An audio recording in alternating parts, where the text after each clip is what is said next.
그래서 성경 교사도 있고 선지자도 있고 목사도 있는 것이다.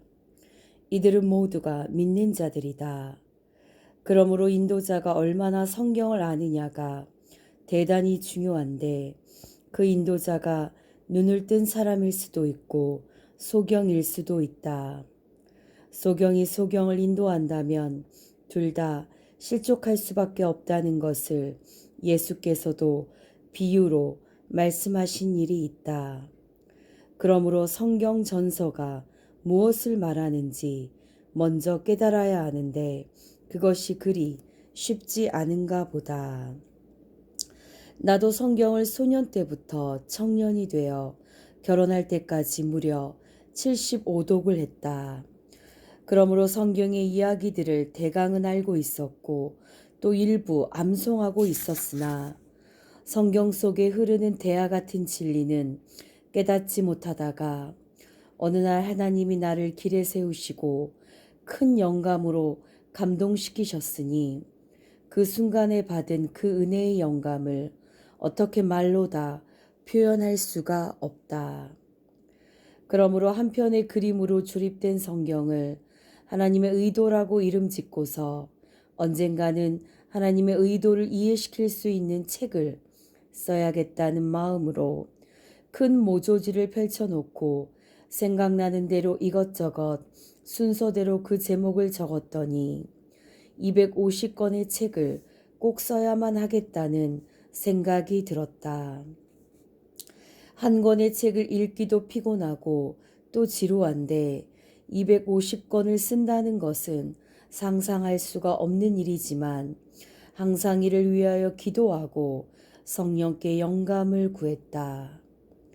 나는 말에 능하지도 않고 농촌에서 농사일을 돕던 소년이라서 배움이 적어 지극히 낮은 지식조차 소화하기 힘들었지만 기어이 대학에 들어가 국어 국문학을 공부하게 되었다.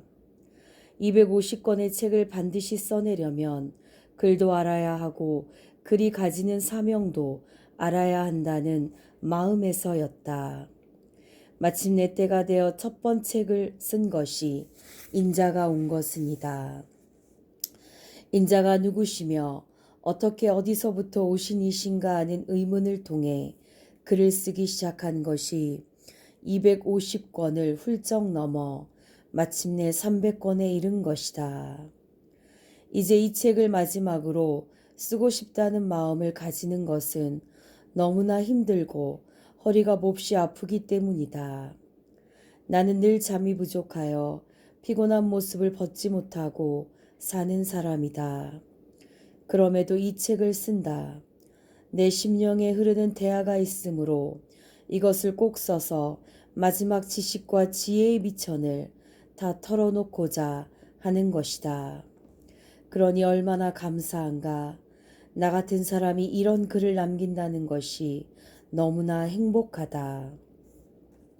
내가 이렇게 군소리를 내면서 글을 쓰는 까닭이 이것이니 나는 성령의 사람이라는 것이다. 성령이 가르쳐 주시는 진리의 말씀을 증거한다는 것이 기쁘다. 그동안은 복음 중재에 대하여 각 마디마디를 연결하는 글을 썼으나 이 책은 복음 중재라기보다 성경의 흐름을 쓰고자 한 것이다. 성경을 제대로 알아야 증인이 될 수 있다. 성경을 다독했다 해서 성경을 아는 것이 아니요. 성경 구절을 많이 암기하고 있다고 해서 성경을 아는 것이 아니다. 성경은 오직 성령만이 아신다. 천사들도 다 모르는 성경을 성령을 배제한 채 대하면 맹인이 될 수밖에 없다. 다른 책에도 썼지만 성경은 구약과 신약으로 기록되어 있다. 이 구약과 신약의 관계는 대화가 있는 은혜이지만 그 대역사를 이루실 수 있는 분은 오직 하나님 뿐이시다.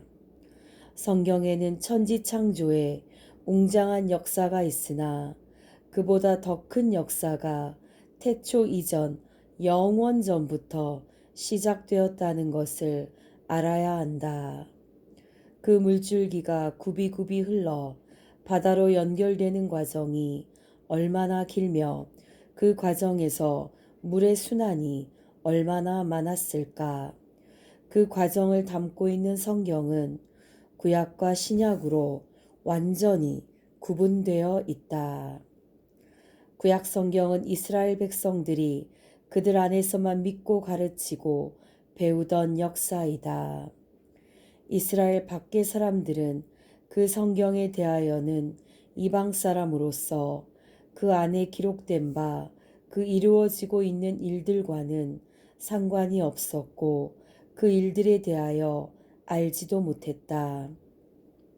그러나 이스라엘에게 있어서는 그렇지가 않으니 구약 성경은 이스라엘이 중대한 사명자로서 세상에 살아남아 있어야 할 그 가치에 대한 보증이기도 하다.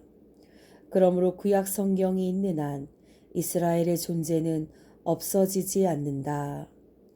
이스라엘 민족은 태어나면서부터 그들의 언어와 함께 구약 성경을 배운다. 이는 그들의 생존의 역사이기 때문이다.